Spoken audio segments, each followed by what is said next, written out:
¿Qué tal, señoras, señores? Bienvenidos una semana más a este espacio de la entrevista. Contamos en esta ocasión con la presencia en el plató de Ramón Sarmiento, secretario xeral de Comisións Obreiras en Galicia. ¿Qué tal? Muy buena tarde. Hola, boa tarde. Bueno, co gallo deste vindeiro 1 de maio, Día Internacional da Clase Obrera, esa xornada onde os sindicatos saen á rúa todos os anos para pedir un pouco polos traballadores, non? Para exixir, non?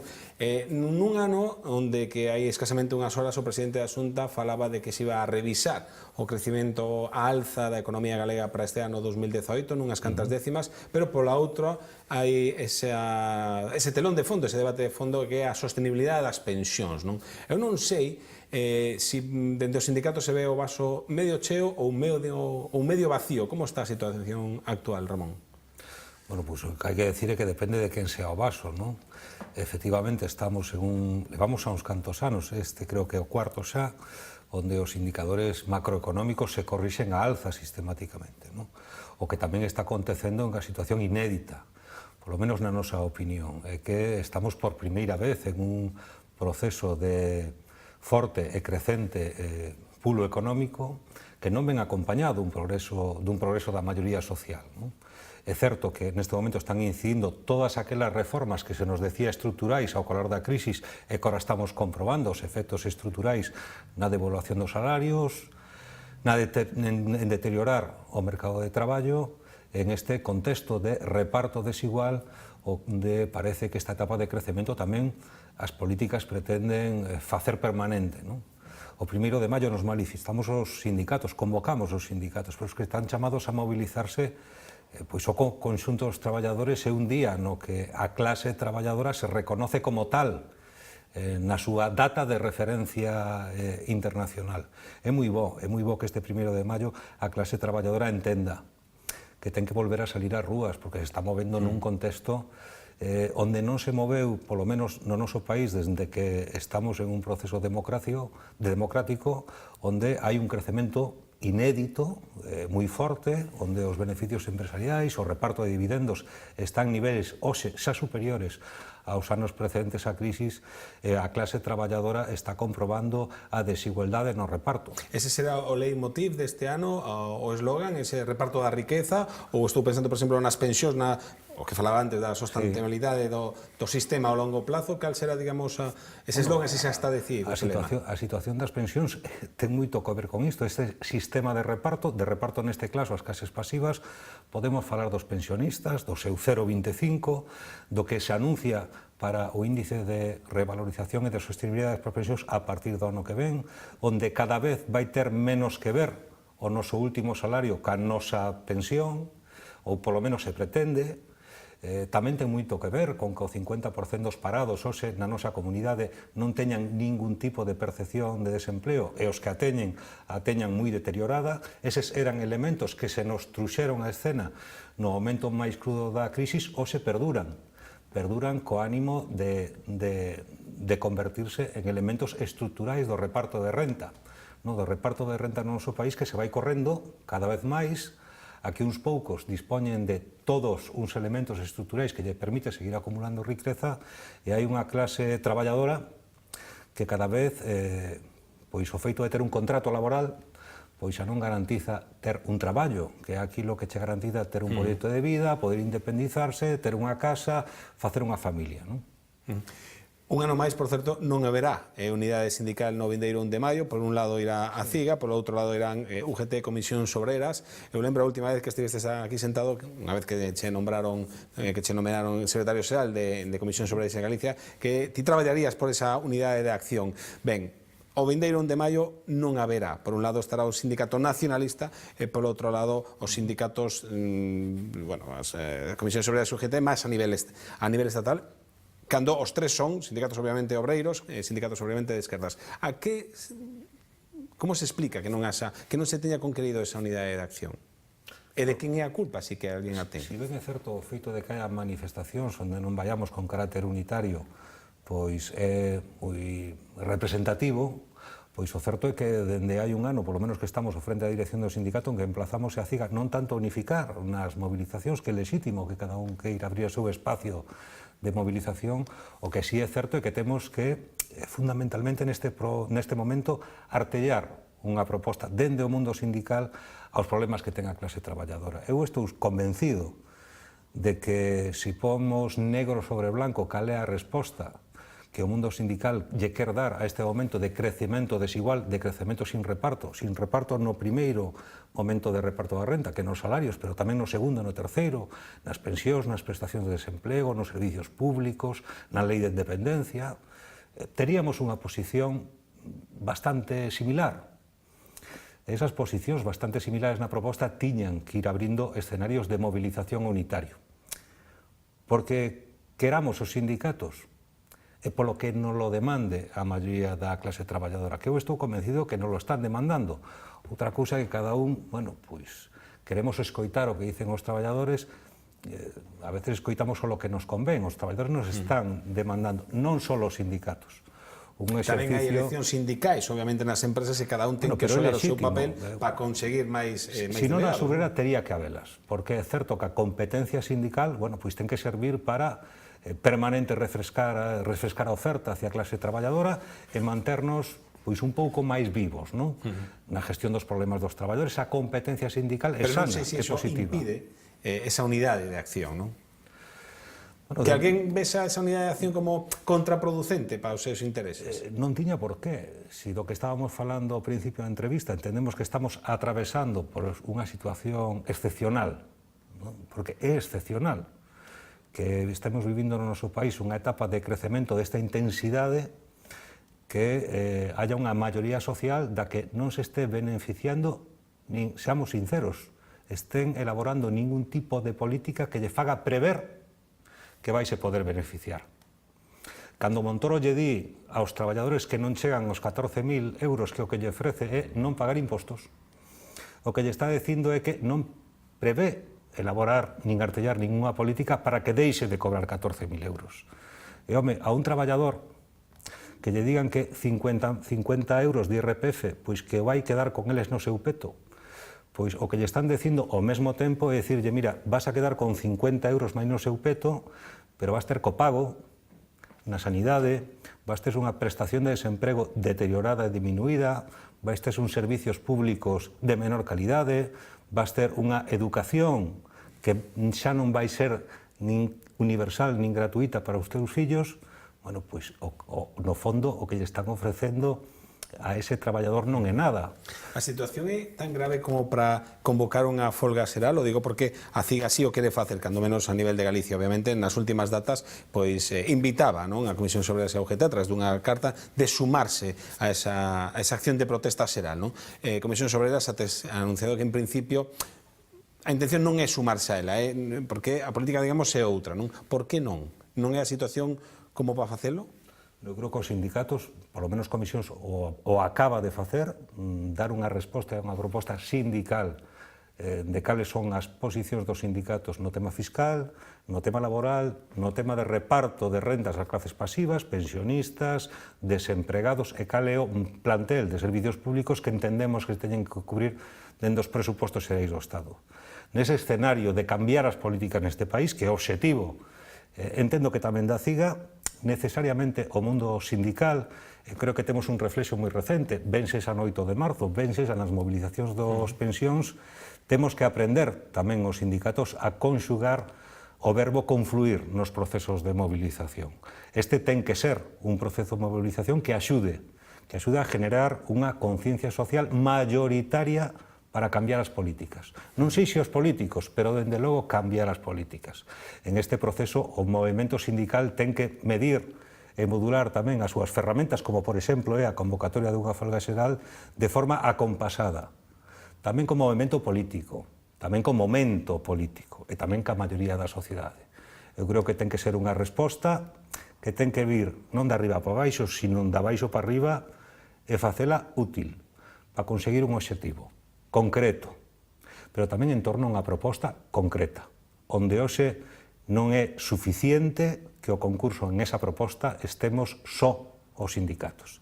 Temos que estar os sindicatos de clase, que non todas as organizacións sindicais son de clase. Correcto. Ten que estar a esquerda neste país, que a sociedade no noso país tamén está hoxe orfa de unha proposta sindical de esquerda que ten que entender tamén e aprender a conxugar o verbo confluir. Eu creo que a sociedade está agardando un proxecto político alternativo, onde os sindicatos temos que facer a nosa contribución, pero outros teñen que facer a súa. Este escenario político que estamos vivindo tan extraño neste país, onde parece que a situación se polarizou tanto entre que as ofertas políticas, as que se disputan realmente son unhas na dereita que se disputan unha a outra, e outras na esquerda que tamén andan un pouco a iso, pois está deixando orfos que a disputa real é entre un bloque e outro. E aí a dereita parece que o ten moito máis claro. E a dereita, hoxe, a que goberna de verdad, que é a económica, o que está valorando é que o actual proxecto poida estar agotado e interese máis un recambio, pero un recambio que veña dunha oferta refrescada de máis do mesmo. Non sei se históricamente sempre ten sido así, non? A esquerda ten fama de estar loitando, non sempre, antes de ter o poder e incluso cando tivo o poder, mentres que se di que a dereita sempre foi todos a una, non? Como quen di. E agora que hai un recambio, todo está moi clariño. Se non son estes, serán os outros. Pero hai menos liortas internas. Eu non sei se a esquerda adolece diso, non? Un pouco. Bueno, non sei o que adolece históricamente, sei o que está adolecendo hoxe. E hoxe no noso país, eu creo que a esquerda adolece, e na esquerda eu, polo menos, poño a miña organización, poño a Comisión Obreiras, entendo que outras organizacións sindicais tamén, e poño algúns partidos políticos. Se falamos do ámbito galego, eu son secretario xeral en Galicia, e unha esquerda poño o BNG, poño a Marea e poño o PSDG. Que o mellor eles non o creen, pero eu creo que o cree a maioría da sociedade galega, visualiza na súa capacidade de entendemento a alternativa ao goberno de maioría absoluta de Feijóo.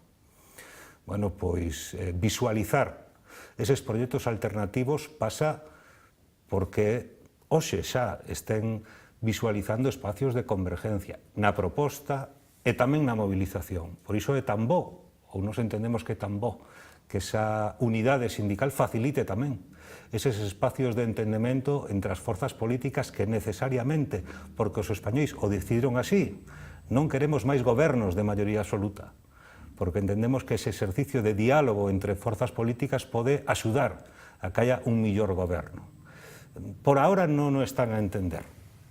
Eu creo que estamos entendendo antes os sindicatos, quizás porque non estamos tan condicionados aos momentos dos calendarios electorais, dos calendarios políticos, pero o certo é que a actual situación política neste país é de extrema emerxencia.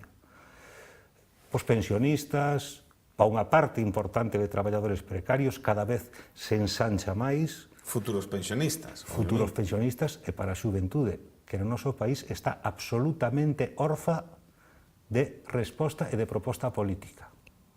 Nadie se acorda deles a hora de formular unha proposta de presupostos xerais do Estado, non?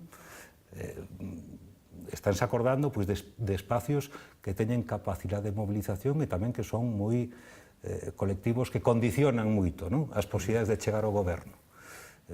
Creo que os sindicatos temos que facer un exercicio de emplazar a mocidade, emplazar a xente nova que a terna esquecida hoxe da proposta de resposta política que teñen nos sindicatos, teñen nunha movilización como a do 1º de maio o momento de exigir unha resposta á súa situación que é tremendamente dramática. Aí está o exemplo dos nosos jubilados, dos nosos maiores que teñen saído á rúa nos últimos meses, e como o goberno, en este caso o goberno de PP, que ten o seu calador de votos maiormente nesta xente de máis de 65 anos, tivo que de algún xeito recuar e si nalgúnas pensións incrementar esa subida máis aló do 0,25 que estaba previsto. A pensión media galega está por debaixo da media estatal e aquí hai un número significativo de pensionistas, fundamentalmente nas provincias de Ourense e Lugo, onde hai casi máis pensionistas que incluso traballadores en activos. Por onde ten que pasar, dende o vosso punto de vista, o futuro das pensións? Hai quen di que ten que estar vinculadas non ás cotizacións salariais, senón directamente aos orzamentos de Estado, aos presupostos. Cal é a receta un pouco para facer sustentable este sistema público de pensións ao longo dos anos? Bueno, esa parte do capítulo é a que está relativamente ben. Eu creo que non é necesario cuestionar o carácter contributivo das pensións, o carácter eminentemente contributivo. De feito, a pensión é ese salario indeferido que vamos aportando todos os meses, que ten ese carácter interxeneracional de que os traballadores de hoxe pagamos as pensións de hoxe. Cal é o problema? O problema está en que o emprego e os salarios de hoxe pois non teñen moito que ver, pero non teñen moito que ver nin co que din as cifras macroeconómicas, non teñen nada que ver co que necesitan eses traballadores e tampouco ten nada que ver con que necesitan os actuais pensionistas. Alguén pretende situar esa quiebra, non? Esa quiebra de conflito entre xeracións. Bueno, pois non é tal. É certo que o sistema, a nosa pirámide poblacional, pois precisa que en determinados momentos haya aportacións máis alá do carácter contributivo, pero tamén precisa, hoxe xa, que haya gastos do sistema de seguridade social que non se cubran con pensións, non se cubran con cotizacións. As cotizacións non teñen por que pagar a infraestructura do Ministerio da Seguridade Social, do Ministerio de Traballo. Como os funcionarios, os edificios, outros ministerios, pois se cubren con impostos. O da Seguridade Social debera ser así. E despois, dentro do sindicato, estamos dicindo determinadas prestacións que non teñen carácter contributivo, páguense, millórense, pero páguense desde os presupuestos xerais do Estado. Impostos, por exemplo, imposto á banca, como ven de dicir o Partido Socialista hai uns meses, e tamén falaba Podemos tamén hai anos, de, bueno, dicir que xa que se rescatou a banca hai anos, bueno, pues que agora se xa banca que faga ese esforzo, por exemplo, pregunto. Home, eso queda moi ben cando se di, pero o certo é que o que hai que buscar é cales son aqueles elementos que fan que en España, no noso país, a presión fiscal que temos sea 6 puntos inferior á media da Comunidade Europea. Eu estou seguro que queremos ter un estado de benestar homologable a países do norte. Bueno, pois habrá que confluir tamén na presión fiscal, que ten que ter esa progresividade. Ten que pagar quen máis ten. A banca solo? No, pagar quen máis ten. Pagar quen máis gana. Xa pagou máis quen máis gana, incluídas as rentas de traballo. Pagaban un 52, agora pagan un 48 as máis altas. E temos que replantexar. Non fai falta facer unha revolución no tema fiscal neste país. Se trata de que os actuais sistemas de presión fiscal non estén permanente plagados de sistemas de evaluación, de sistemas de ilusión fiscal e de permanentemente hai cartellar aqueles elementos que frenen que quen pode non pague impostos. Neste país sigue sendo un elemento moi cultural que na medida que a sociedade pode, a ver se podo pagar menos impostos. O que pasa é que ti máis eu, inda que o que iramos facer non o vamos a poder facer, pero o noso imposto de sociedades que está nun 30%, se o tipo nominal medio é dun 7, pois será que hai quen atopa como se pode facer, non? E hai unha parte do capital no noso país que sigue empeñado e dispón, e se non dispón, se lle fai unha amnistía para que non contribúa, non? As rentas de traballo cada vez pesan menos no reparto da renda, pero hai que decilo, e cada vez pesan máis na contribución ao presuposto que despois reparte Montoro, non? Ti ves do sector do metal, fostes delegado comarcal da Federación do Metal de Comisións Obreiras. Estamos nun momento, non sei dicir, bollante, ou en todos os casos, un momento positivo no sector naval no conxunto de Galicia, especialmente na ría de Vigo, e falase da demanda de traballadores, de que está a xerar emprego porque hai novos pedidos, pero falta man de obra. Obviamente, para manter as pensións tamén, falta máis cotizantes, máis traballadores. Bueno, non se fixeron os deberes dende hai 2 anos, 3 anos que se veía que cambiaba un pouco a tendencia. Como é posible que estemos nun momento no que digan os asteleiros, os directivos, que non hai mano de obra? E a quen lle temos que botar a culpa de que non estemos preparados agora que parece que sí que hai pedidos? Bueno, pero o problema é que fixeron os deberes. O que non sabían era ou non tiñan estimado o seu impacto. O sector naval é certo que viviu un momento moi malo, onde alguén entendeu que, aparte de que non había barcos, que había que ir a un novo sistema de taslís, pois tamén emplazaron a que había que ir a un novo modelo de relacións laborais. O sector naval, tradicionalmente, na nosa ría, era un sector vinculado a que se ganara un bo salario, onde se respetaban os convenios e, sobre todo, había un respeto por parte das empresas ao que supoñían os seus traballadores. Moitas empresas, o seu sector no conxunto, quiso devaluar o carácter do traballador do sector naval, de evaluar o seu salario, de evaluar as súas condicións de traballo, cuestionar parte dos dereitos que tiña adquiridos a través da súa loita en moitos anos, e claro, hoxe se atopan que teñen dificultades para conseguir traballadores, pero que o sector naval perdeu aquilo que o facía atractivo para desenrolar un oficio e unha actividade dura, moi dura, que requiere unha mano de obra moi comprometida, moi profesional. Pero se hoxe ese sector ofrece condicións de traballo homologable onde non é tan duro e non é preciso ser tan profesional, esa non se lle reconoce ese estatus, non? Un pouco de respeto, da súa creencia sindical, que unha parte do sector hoxe xa non se respeta. O sea, hai hostaleiros que non contratan en función da orientación política ou sindical de algún dos traballadores que lle chega pola porta. Dirías algún nome de algún hostaleiro?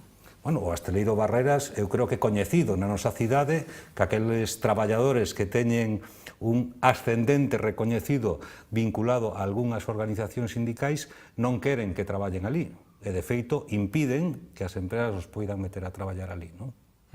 Tamén hai falta de cursos de formación, que eso se ten abandonado moito, non, por parte da administración, e incluso os sindicatos as partidas que cobraban para leválos a cabo. Non sei se hubo unha deixación ou non de funcións, digo, nestes últimos 2 anos no que se vía que podería haber un efecto rebote de máis contratacións, ninguén foi o precavido suficiente para preparar este momento, non o sei. Bueno, a Xunta fixo un replantexamento total do que era o sistema de formación.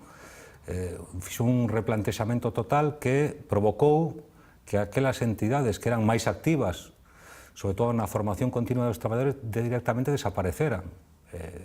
Desapareceron para a nosa comarca entidades e organismos que eran de referencia na formación, incluído o noso sistema de formación que era Foren, pero tamén desapareceu Formega, todas aquelas entidades que tradicionalmente formaron os traballadores, co obxectivo de destinar todos aqueles recursos a que fora a empresa privada que nos xestionara. Bueno, pois, hoxe estamos nese sistema. Onde están os cursos? Onde está a formación continua? Por formar, que se di, non? Ahora hai presa por formar, pero sin ningún tipo de planificación, sin ningún tipo de previsión, cun sistema de formación que se ten trasladado á Xunta. Me consta que tamén por parte das entidades que fan formación. A actual normativa non opera. Eu creo que a Xunta non se trascenderá nas próximas datas a oferta de formación directamente que se queda sin empresas que queiran participar e impartila. Isto pasa un pouco como dos fondos de I+D+I, que xa son raquíticos, pero despois, cando 2/3 van de volta, pois alguén ten que preguntarse, oye, pois o mellor a convocatoria non era aceitada, oye, pois o mellor os términos en que dende o orzamento se preveía que podían operar estes fondos non sirve, o mellor hai que replantexalo, e hai que replantexalo falando. E hai que falar con que tradicionalmente, hai que falar cas empresas, por suposto. Hai que falar cos sindicatos, por suposto, porque os fondos de formación, hai que decilo, os aportamos todos os traballadores en cada unha das nosas nóminas, que nos aparece un desconto ali que precisamente para que despois revirta en esa millora de formación. E os traballadores que se teñen marchado nestes anos, porque non había carga de traballo aquí, conseguiron un contrato de traballo lonxe desta terra, hai posibilidade de que volten, non interesa, porque teñen unhas condicións que aquí non somos capaces de igualar, porque están en países con maior poder adquisitivo ou que sexa, ou que o que estamos facendo mal para non ser capaces de atraer toda esa man de obra que había, moita dela, obviamente, prexubilouse, pero outra moita marchou.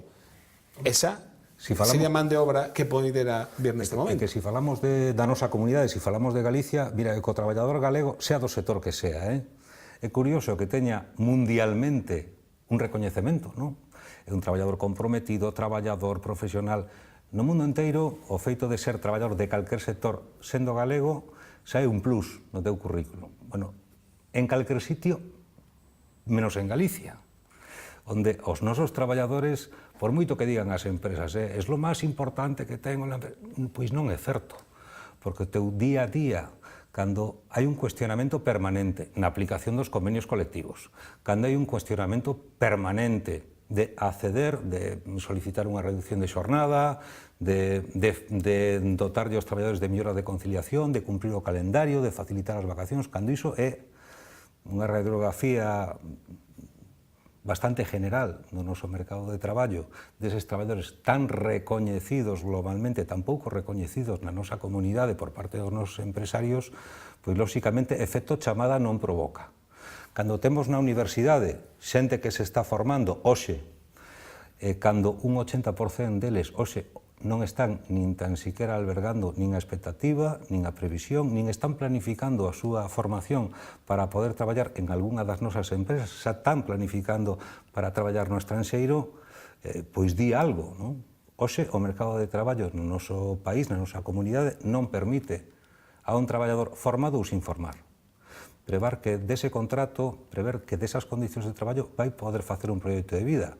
E, home, hasta que inventen outra cousa, pois os traballadores o que aspiramos é a traballar para poder generar un proxecto de vida. Se o traballo xa non nos permite esa alternativa, se o que nos aboca é a vivir na nosa casa, vivir cos nosos pais, que terán unha pensión máis menos, que loitan pola súa pensión, como están facendo os pensionistas, que lles preocupa moitísimo, pero cando miran aos seus fillos e as notas se preocupan moitísimo máis. Eses pensionistas que miramos enchendo as nosas rúas e as nosas plazas, se tes oportunidade de falar con eles, que sei que con moitos deles fan, che poden falar da súa pensión, pero están tremendamente preocupados da situación dos seus fillos e seus netos. Ainda máis. Moito máis. Moito máis. Unha última pregunta, apenas segundos. Onde vai ser a manifestación central en Galicia? Non sei se será en Vigo por parte de Comisións Obreiras de UGT ou será en Santiago? Ou... Vai ser en Vigo a central de Comisións UGT, vai salir ás 11 dende o cruce de Vía Norte, como é tradicional na nosa cidade. Esperemos que este ano, este ano ten que ser un ano no que o 1º de maio de unha radiografía dese sentimento de clase traballadora que utiliza o 1º de maio para facer unha chamada de atención aos nosos gobernantes, de que é preciso mudar as políticas no noso país, mudar as políticas na nosa cidade e emplazarnos todos a recuperar ese contrato social que tanto miran, con tanta nostalgia miran os nosos maiores pensionistas que nos lo truxeron da man da movilización e moi probablemente, inevitablemente neste momento, escribir o novo contrato social que precisamos, sobre todo os noves, necesariamente precisa da movilización no 1º de maio en todas as movilizacións que se convocan. Ramón Sarmiento, secretario xeral de Comisións Obreiras en Galicia, moitísimas grazas pola súa presencia aquí en Localia Televigo e moitísima sorte de cara a ese vindeiro 1 de maio na loita nos próximos anos, nos próximos meses. Por suposto. Moitísimas grazas tamén a todos vostedes por estar en outro lado do televisor. Como sempre, lles agardamos a vindeira semana de Cantón, se saben, se sean felices.